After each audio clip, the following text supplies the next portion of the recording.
ci iRadio 90.3 mbokk yeeg xaritu auditeurs yi téléspectateurs yeeg internautes yi ñoo ngi leen di nuyu ci xew-xewu jamono di leen siyaare di ànd ndoog Alaaji bu Fall di ko nuyu te di ko siyaare salaamualeykum wa rahmatullah. Boubs maa ngi lay nuyu di nuyu kilifa Mohamed Kandji di la féliciter yow sa frère bi nga bokkal benn Aïda Mbodj de moo falu xam naa moo tax ngay naan sooy dem ministère xaw ma da nga may yóbbu waay lii lan la may nuyu saaga club bi di leen ndokkeel xanaa nag léegi seen saaga dina xaw a gën a civilisé comme ñoo falu ñi prononcé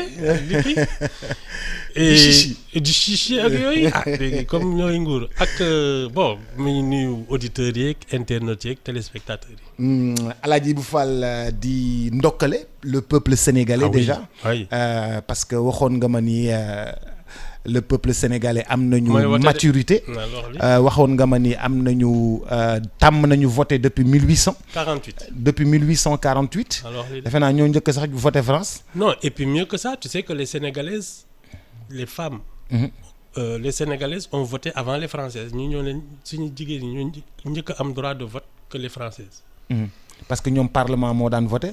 ñun daal après 5e république bi dogal la ñu am la ñu commencé voté fii moom ñun fii les femmes voté déjà waaw man sama maam moo ma doon ne su doon dem di voté foog naa Blaise Diagne xaw ma day takk ndig li téye kuuram dem voté taxaw di xaar résultat yi.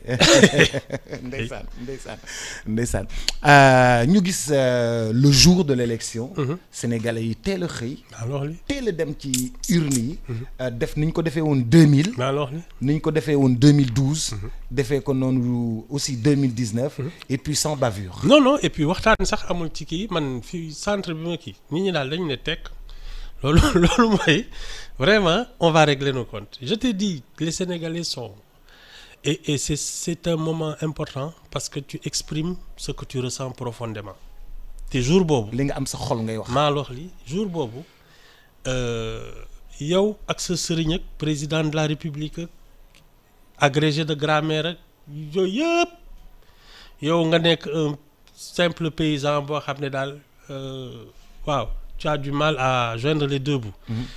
bés boobu ngeen di bokk. àtte ci dëkk yéen a tolloo ci bés boobu. y a pas et c'est important. Non c'est ça le Sénégal. C'est ça notre moo tax bi fi Macky Sall di bëgg kërti naan day dugg fii di génn fële ne kii xamul Sénégal moo tax. muy foog ne mënoon na ko yëngal. balaa de ñuy sori l'administration bi nga xam ne moom la ñu daan fustiger. L'administration a réussi à organiser élection boo xam ni bu mucc ayib. Mais c'est là que tu mesures le gâchis parce que nous on aurait pu s'épargner toutes ces émotions là le 25 février Boubs pare woon nañu bu yàgg mais nekk nañ fii di dugg ay assemblée nationale di jéem kii heureusement qu'on a des institutions qui ont été les derniers ressorts. Et qui ont mis un frein à tout ça seen caaxaan yi arrêtez-moi ça allez aux élections mu jeex non c'est très bien. xam nga nit yi fii dañ doon vraiment xas juge yi xas justice xas force de défense et de sécurité xas ñëpp. mais terewul ñoo def liggéey bi. yow xas nga wax ay saaga nag. non mais man xam nga damay rafetal. En tout cas non. mais te ñoo def liggéey bi ba mu mucc ayib ni. Boubs je te dis nous avons un état solide loolu moom ñàkk koo xam rek moo tax nga koy tëkku on a un état dëgg loolu moom il faut même pas en douter on a un état on a une république waaw. ñi ko doon tëkku gis nañ ko. Tu sais et c'est là que tu mesures maintenant toutes les erreurs que Ousmane Sonko a commises c'est lui le grand perdant parce que su yemoon ci politique. Non c'est pas lui le grand perdant. Ah, c'est si. lui le grand gagnant. Non. C'est lui le grand gagnant. Jamais de la vie. Boubs. Boubs. Mais Ousmane Sonko a gagné les élections. Non, c'est lui le grand mais gagnant. non nee naa la Bassirou Diomaye Faye n'est pas Ousmane Sonko. Ça, c'est moi qui te le dis. Non, Sonko nak moy Diomaye, arrêtez. Ah, non, mais c'est Sonko qui a gagné les élections. Je te dis non. Qui signe comme qui toog en pouvoir deug, c'est Diomaye Faye. C'est moi qui te le dis. Non. Si il s'était contenté de faire de la politique, aller aux élections, convaincre bañu dugg ci ay état d'insurrection càmbar ki nañ taal fii nañ dugg fi génn fële les doigts dans le nez lay jàll. Il allait passer les doigts dans le nez. Ah ndegam Diomaye lañu fal kay te moom daf ko gunge. Imagine un peu. Non, il fallait faire de la politique et pas autre chose. Mais man, je considère que Ousmane Sonko moo gagné l'élection. Tout no xaaral rek il fall lépp ci victoire Ousmane Sonko la. Aller en prison xaaral rek Ibou man ma daaneel. Aller en prison. Sortir de prison. Obliger Macky Sall à avoir à def Assemblée nationale loolu nu mu tuddati. Amnistie. Obliger Macky Sall à faire une amnistie. Avoir 3 candidats. Faire élire son candidat. Mais c'est lui qui a gagné les élections. Bops. Je te dis que c'est Bassirou Diomaye Faye qui a gagné les élections. Et en fait, en réalité, ce sont les Sénégalais qui ont fait la révolution. Sénégalais ñoo xëy ne li fi am bëggatuñ ci dara. Et c'était Bassirou Diomaye Faye leur vengeur, Ousmane Sonko. L'exercice du pouvoir, tu vas voir. Yaa ngi fi maa ngi fi. Ouais, mais il a été déterminant dans xanaa kay ñàkk pexe. Il a été déterminant. waaw mais loolu ñàkk pexe la. Moom. Il voulait être président. wala loolu da nga koy kii werante. Non werante wu ma ko. bi muy taxaw fii naan amul plan A B ni C ni zara. man dong la. naka la mujjee. non Diomaye moo ne amuñu plan A amuñu plan B. non moom en plein meeting. non nee na moom Diomaye dafa ni benn plan moo am. Ousmane Sonko mooy A mooy Z. Ousmane Sonko dafa taxaw seen meeting boobu ñu defoon xaw ma ACAPES xaw ma. ne que il n'y a qu'un seul plan, il y a qu'un seul candidat, c'est lui. loolu kay wax na ko naka la ñu mujjee. Boups, la politique c'est un art complexe et majeur. soo génnee yoon bi rek tu payes cash. Le deuxième grand perdant xam naa fi mu nekk nii moom c'est Idrissa Seck. C'était lui le challenger en 2019. Il aurait pu être le patron de l'opposition, mais d'une opposition moom c'est un vieux de la vieille. C'est-à-dire Idrissa Seck c'est pas le genre à appeler aux insurrections. Am déet. Il aurait occupé l'espace, il serait peut-être président aujourd'hui. Mais Ibou, qui dit Macky Sall lan moo tax mu dem ba ci biir bañ a ti jàppale Amadou Ba. Qu'est-ce qui s'est passé ba mu dem Macky Sall dem ba ci biir xam nga gis nañ Ousmane Sonko mu tax ci rip. Macky Sall moom bañ ci tax rip. Gars yi dañuy wax sax ni fonds de campagne yi da koo téye. Il a fallu l'intervention de beaucoup de monde et même des marabouts pour que mu libérer fonds de campagne yi. À 3 jours des élections. Oto yi nga xam ne moom la daan campagner moom. Oto yi mu doon campagner te am sonorisation. daf ko muur bâche ko. bañ leen ko jox. lu xew. Ma conviction c'est que Macky Sall ne voulait pas partir. C'est-à-dire que il a renoncé pour man. Il a renoncé à sa candidature. C'était juste une stratégie. Pour que nit ñi ne ko mënoo fi bouger. Malheureusement xam nga ngay tàggoo ñu ne la na sa ngelaw neex. Bi affaire bi demee ba nekk nag réellement. Parce que il a commencé vraiment en voyant que la candidature de Amadou Ba prenait forme.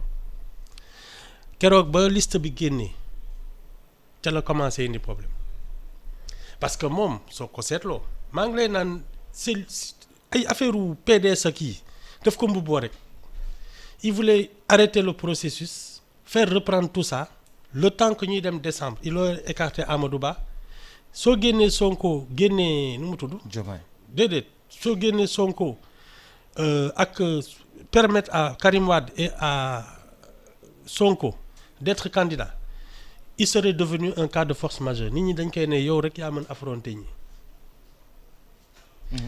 Non, je pense qu'il ne voulait pas il a regretté sa décision et il a voulu la rattraper mais xam nga on a des institutions ñu ne ko non arrête ça voilà les candidats bokko.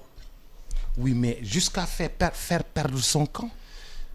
Mais kan la ñu sanctionné déjà sax pour yow sénégalais yi kan la ñu sanctionné Amadou Ba la ñu sanctionné wala Macky Sall la ñu sanctionné. Non man Boubs je t'ai dit le bilan immatériel de Macky Sall bon defar nga ay roue ay pont ay yooyu c'est bien gentil hein ay stade ak yooyu je t'ai dit l'aspect humain a été négligé les Sénégalais ont régressé personnellement au plan de l'éducation au plan de la qualité de vie loolu la nit ñi mer et donc Amadou Ba est le continuateur de Macky Sall le PSE ak yooyu le PSE a manqué d'humanité ce sont de gros chiffres des infrastructures ak yooyu mais l'homme en question tu es finalement obligé d'allouer des bourses familiales aux gens parce que tu sais qu'ils sont pauvres c'est ça que les gens ont sanctionné. Kay ma jox leen lu ngeen lekk. waaw alors que da nga waroon fexe ba ñun. ñu mënal suñu bopp ñu mënal suñu bopp. c'est ça que les Sénégalais ont sanctionné et Amadou Ba était son continuateur donc ils ont dit plus jamais ça. Oui mais y a. Boubs c'est pas une alternance pour man c'est une révolution. C'est même pas une alternance. Non. Parce que xoolal. C'est une révolution. Oui, regarde de tous les candidats. On a choisi celui qui a le CV le plus mince, qui n'a jamais été élu. Il a fait 17 ans aux impôts. Il n'a pas eu un seul truc d'avancement. 17 ans. Et ça, pour man, je chahutais en disant dañ ko dajaleel avancement am yëpp def ko benn. Mu dem palais. Les Sénégalais se sont vengés quoi. C'est ça. Mais ba tey dama bëgg nga désigner ma Sénégalais yi Amadou Ba la ñu sanctionné. Non wala Macky Sall la ñu sanctionné. C'est un régime. Non, c'est Macky Sall qui est responsable de tout ça. Mais moom comme il leur a désigné son continuateur. te bëggatuñu lii dañ koy ne lii du fi jaar. Dès le premier tour. Et celui qui a le plus incarné parce que il y a aussi pour man un conflit de génération entre la vieille école politique et la nouvelle pousse qu'incarne Pastef. Non, les gens ont dit lii moom na pousse fële parce que la majeure partie de la population c'est de moins de 35 ans. Mais lan la Macky Sall bëggoon ci bëgg vraiment ci xaaral ma libérer Sonko xaaral ma amnistier ko. Mais c'est que le plan n'est pas allé jusqu'au bout. Hein? Le plan n'est pas allé jusqu'au bout. Le plan était qu'on reporte les élections. Son plan à lui c'était qu'on reporte les élections. Le plan a foiré. Voilà, c'est ça. Décembre. Comme dafa bëggoon a wàccee gaaw Amadou Ba avant décembre. C'est ça. Changer de candidat. C'est ça. Et il serait devenu lui le cas de force majeure. C'est-à-dire ñëpp ne mais yaa fi sës parce que ay Karim Wade ak ay Sonko c'est des têtes de file yow yaa leen mën a gagner mu naan non man duma kii gars yi ne ko dimbali ñu rek waaw muy tàggoo yooyu dul jeex maa ngi dem gars yi ne ko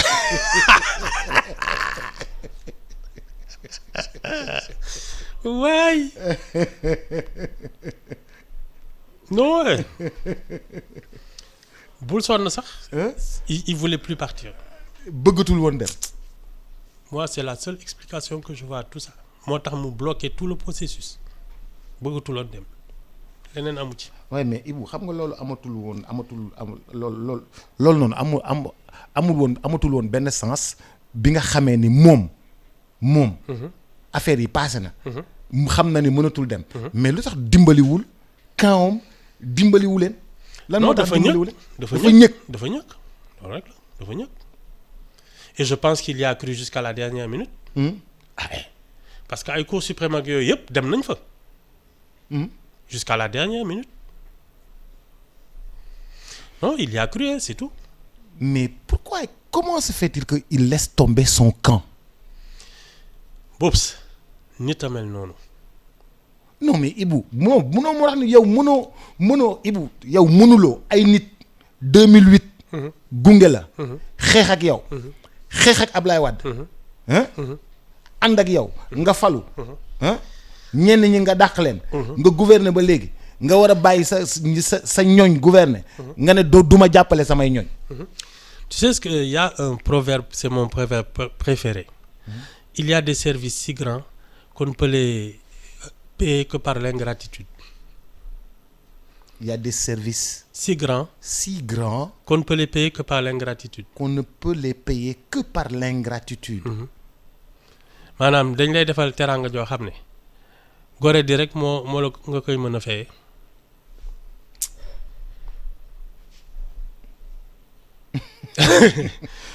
maa ngi miir de. non du caaxaan. maa ngi miir de. c'est exactement ça. maa ngi miir de. non du caaxaan.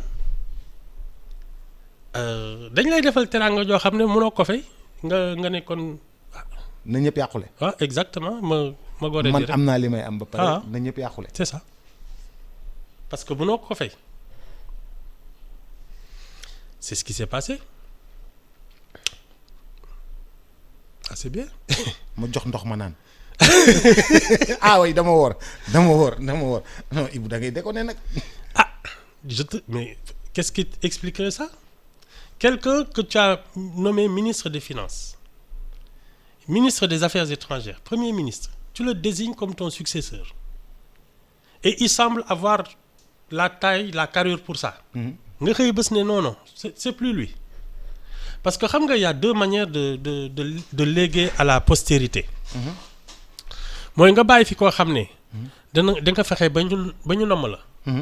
maanaam ñetti fan la fiy def rek ñu ne waaye Macky Sall foo ne. ak ki nga xam ne soo ko fi bàyyee day def ñetti fan rek ñu ne waaye ñun ndeke xaw nañ dee. ban nga ciy foog.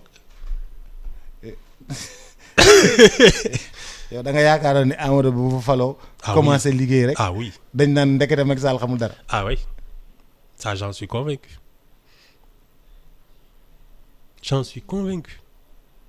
du benn sax toi aussi.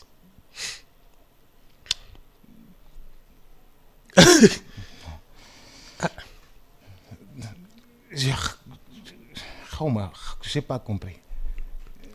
xam nga yow fi mu nekk nii da ngay waaj a nguuru xam naa ministère bi ñu la dig moo. Ibou bàyyi ma Ibou man ku ma jox ministère sax ma delloo la ko gentiment ni ndaw si defoon. waaw kii ndeysaan nelaw na. ndeysaan noppalu na. wallaay nu mu defoon. lu seen waaw nga jox ko ministère. mu ñëw delloo la ko gentiment. waaw poliment nag dinaa la ko delloo poliment. dëgg la gentiment. non mais je te dis le sentiment de nous laisser avec quelqu'un pour qu'on le regrette c'est ça.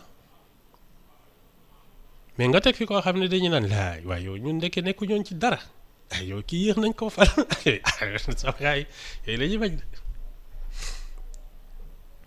boops ñun dans la vie là da ngay am jabar après ngeen fase nga dégg ne ki mu sëyal daal mu ngi koy yóbbu màkk di ko delloo si tabaxal na ko paleek yi xam nga sa xol day naqadi sa doom yi sañ demee foofu dellu si ni yii kër ga foofu yii ganaar yaa ngi doo dàq ak yooyu mais nga faseeg sa jabar jékki-jékki ñëw mu ngi dëkk ci benn baraag nii ak benn gardien xiif nga koy bëgg a rey ay sagar lay sol toi aussi ban ngay def ban nga koy ñaanal. man ñaanaluma kenn torox. ñaanaluma kenn torox. d'accord ñaanaluma kenn torox mais pour bu ñu dellusee. on a vu un gentleman agreement. ci ni nga ko bëggee woon yow noonu nga ko bëggee woon. ci candidat yi. Un gentleman agreement ci candidat yi. ñu gis ni vraiment bi tendance yi génnee ñëpp dañoo féliciter Diomaye. Il y a que Amadou Ba qui a attendu le lendemain pour être certain des résultats. Mais tout le monde a félicité naka nga jàngatee loolu. Boups. C'est ça, c'est pour moi c'est ce niveau-là que doit garder notre débat politique. suñu débat politique. Voilà. Gentleman agreement Et boobu la war moi a garder. j'aimerais bien que Amadou Ba reste dans la politique.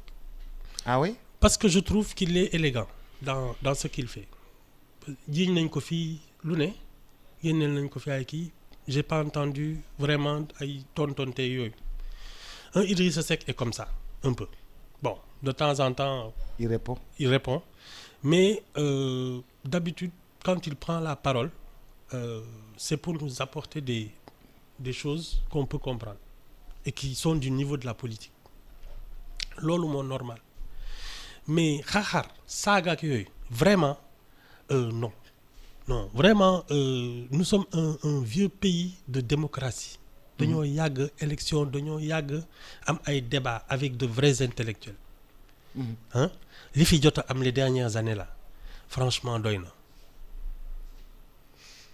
J'espère que l'opposition. C'est ce que prône le président de la République, Bassirou Diomaye Faye.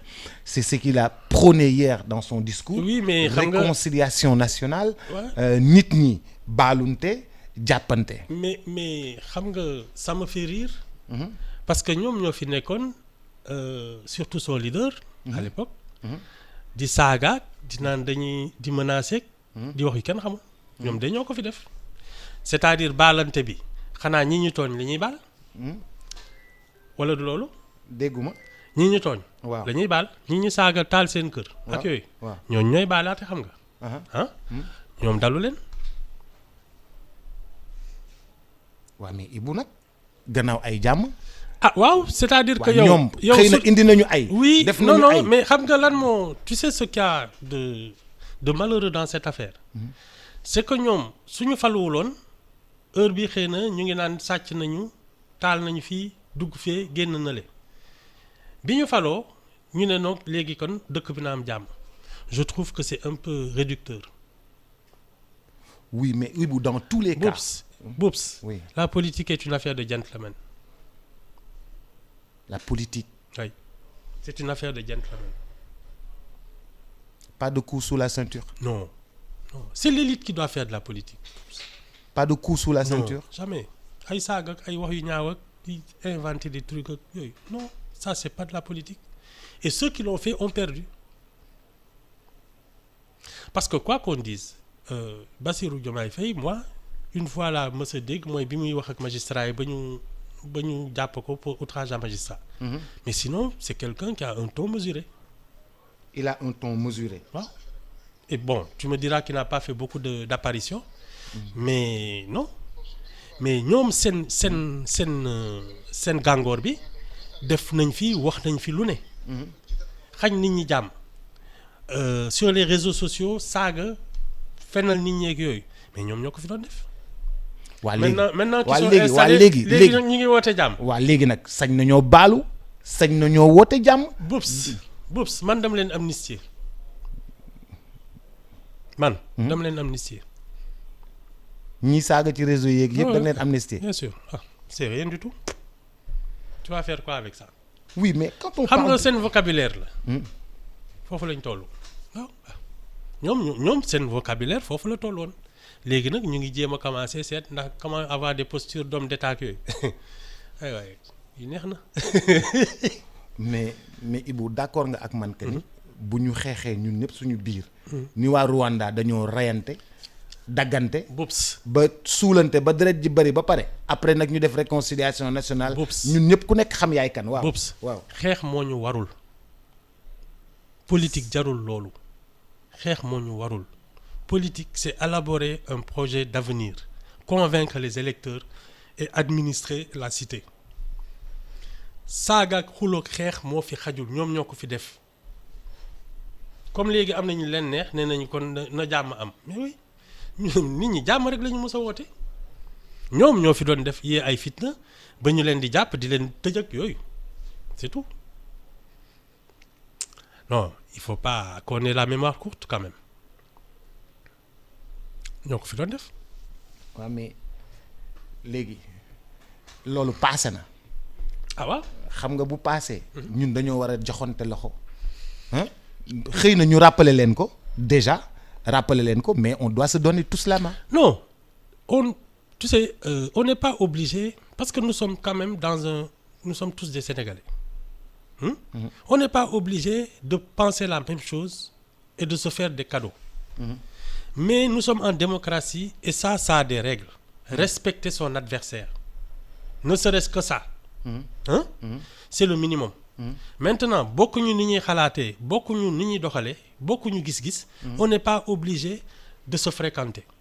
Mais nañu nekk ci jàmm. C'est ça là le minimum. On n'est pas obligé. Pourquoi? mais Ibou. xëy na on n'est pas obligé. mais pour une meilleure cohésion nationale. Boops ñoom dong ñoo fi yëngal cohésion nationale. keneen yëngal ko. waaw ñoom dong la. mais Ibou yow lu tax doo bokk ak nit ñi xalaat. non mais xanaa ñoom suñuy wax ay xuloog ay cohésion nationale seen bopp la ñuy waxal parce que ñoom ñoo ko fi doon yëngal ñoom la ah waaw wala c'est pas ça Boops 2021 yàggul ah waaw non ñoom ñoo fi def yooyu yëpp xam nga léegi nag comme am nañu li ñu bëgg toog ñu seetaan leen ñu ngi commencé daan wéy cohésion nationale ak yooyu mais attends qui a remis en cause la cohésion nationale à part eux wax ma keneen c'est tout ah man daal maa ngi tegle samay tànk di leen seetaan ak nguur gi.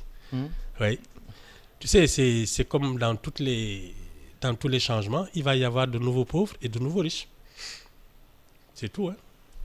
Ouais, mais c'est pas le nouveau pauvre et de nouveaux riches c'est pas le plus important. Le plus important c'est de reconstruire yow li nga doon wax yëpp di ko ñaan yow loolu la Diomaye Faye wax ne dañuy dooleel institution yi nañu dooleel institution yi. Il faut vous retrouver là-bas. Il y a 1 an de ça il disait le contraire institutions yi. Ils les ont insultés. On a accusé l'une de nos plus grandes institutions le Conseil constitutionnel de corruption ki yëpp te ñoom la xoolal loolu policiers et gendarmes yi on les a traités de tous les noms ak l'armée ñoom la léegi nag ñoom ñoo leen di yilif ça va être chouette ay waay li neex na ba pare magistrat corrompu policiers yi kii ay criminels la ñoo yooyu du ñoom ñoo ko fi doon wax ñu ngoog ñoom nañ des seen biir. Pourtant ils ont vite géré géré la gendarmerie à gérer tout de suite. C'est l'état sénégalais Boops mooy li ma la wax ci état bi rek amul état d'âme amul kii. état amul mbokk. non soo dès que tu deviens le chef de l'état. On te donne ses attributions duñ la seetlu sax. est-ce que mënu ak yooyu sénégalais ils ont voté ils ont dit kii mooy kii bi. On lui donne les attributs du chef de l'état point di ko protéger di ko ubbil ay bunt di ko kii ak yooyu soo ko xoolee ñu ne la yow suñu chef d'état ngay bëgg kii ngay bëgg a manqué ñaf la ci kaso bi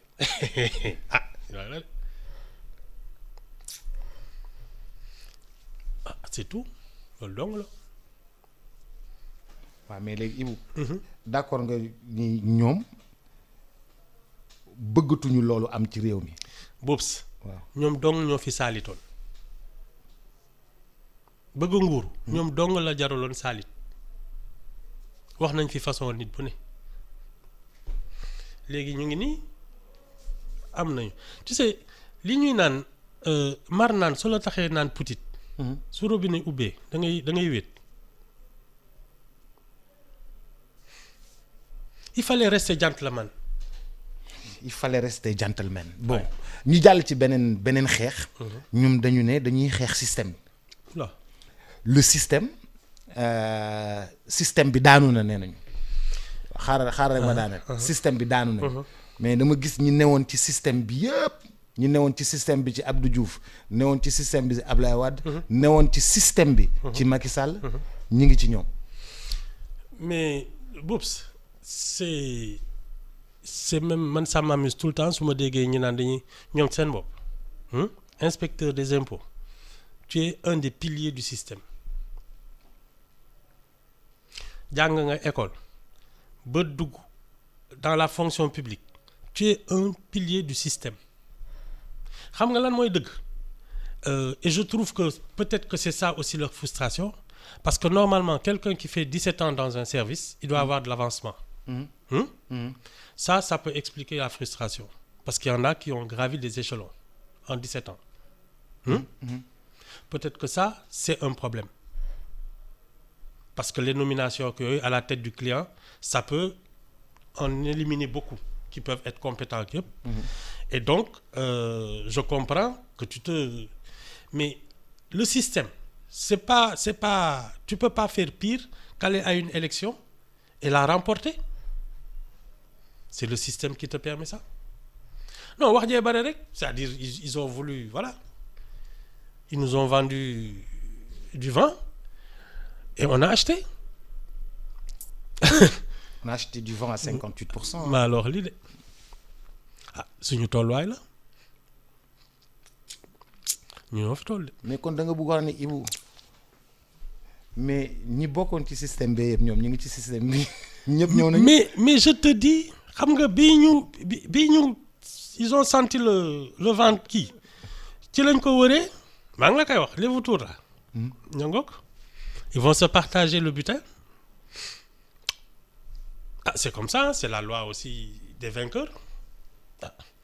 ndeysaan di nga fi gis ay nomination ministère yoo xam ne da ngay taf sa géej. Ibou bàyyi ma. aywa on va pas s'ennuyer. Ibou bàyyi ma. Ibou bàyyi ma. su ba léegi yaa ngi xëcc sama ndel bi di. non c'est bien. Non mais de toute façon tu sais les Sénégalais je pense ils lui ont donné les clés de la maison et ça il faut qu'on respecte ça. Qu'on soit d'accord ou pas. Maintenant comme nous sommes en démocratie on peut exprimer notre désaccord. Voilà la manière de faire parce que c'est la chose publique mais nous sommes obligés de respecter ça. fi ñuy daanelee mooy ndaw ñi. Les jeunes. dañoo am espoir ci moom te ñoom liggéey waxul liggéey la ñuy wax seen yaay ne oui dinañ leen wutal liggéey seen papa yi dinañ leen wutal liggéey mais loolu est-ce que ñun duñ ko génnee ci suñu xel ci kuy nekk président da leen war a wutal liggéey. En fait et c'est malheureux parce que c'est pas la fonction d'un État de créer des emplois.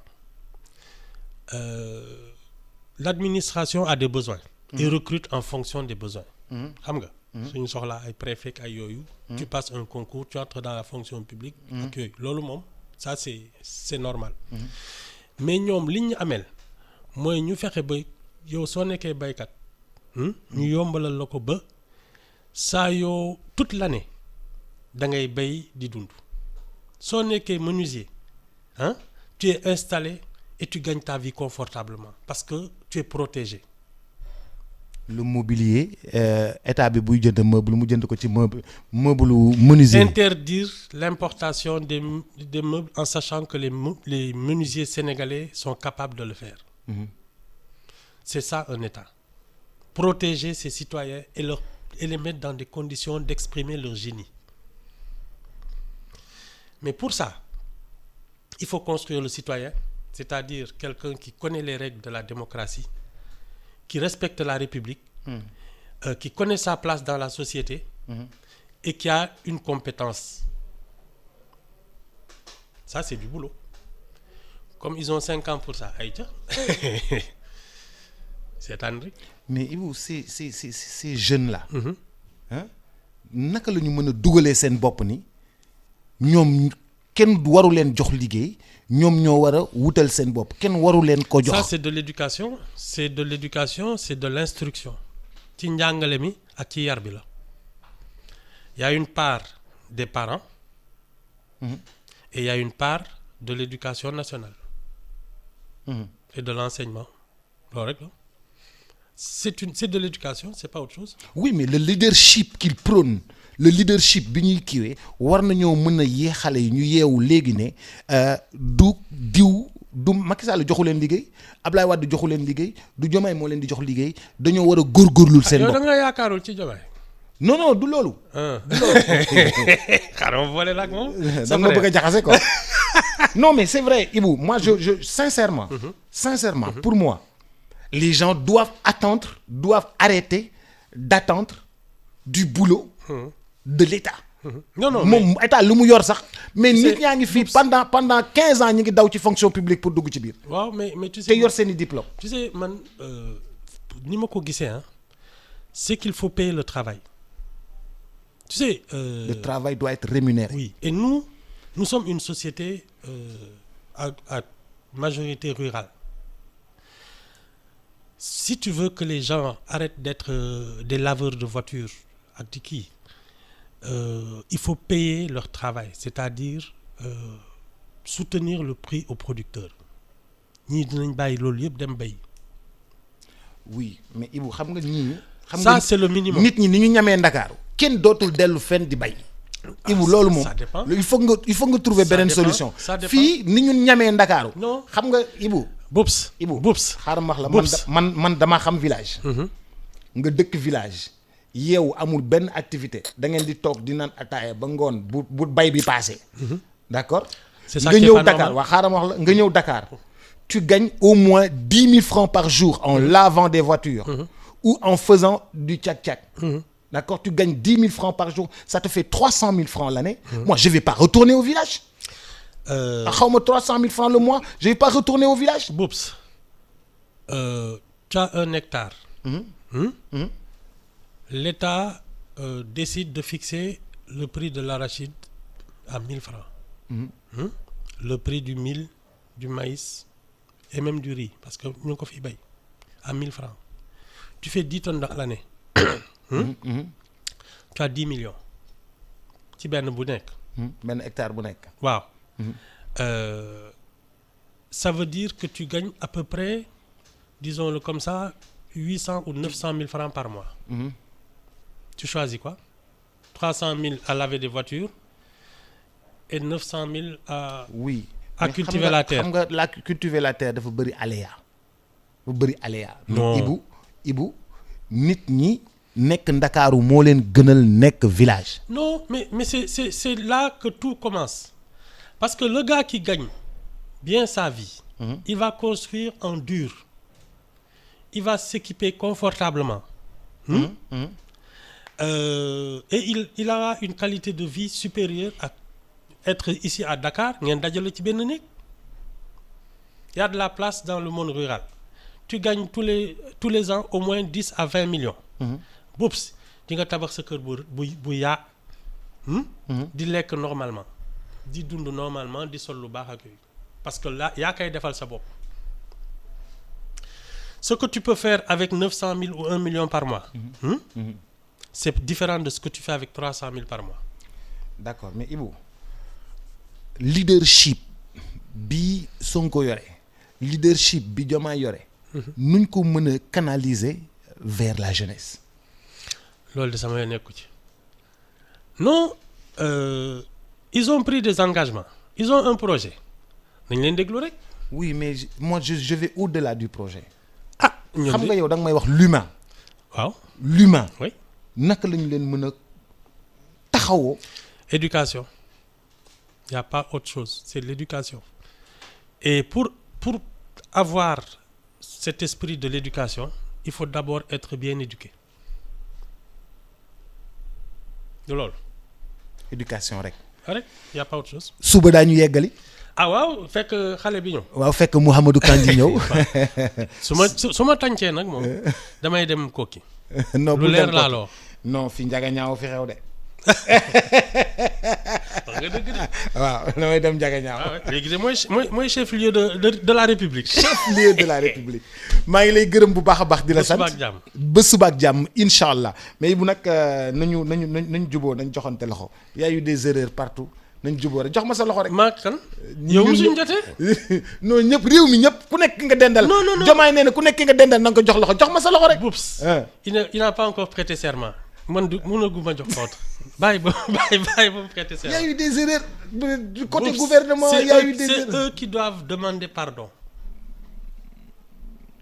C'est pas autre chose. mais je demande pardon au nom de tout le monde. ah waaw. jox ma sa loxo. dama ne la. toppal fa. maa ngi lay gërëm bu baax a baax. di la sant ba suba ak jàmm incha allah.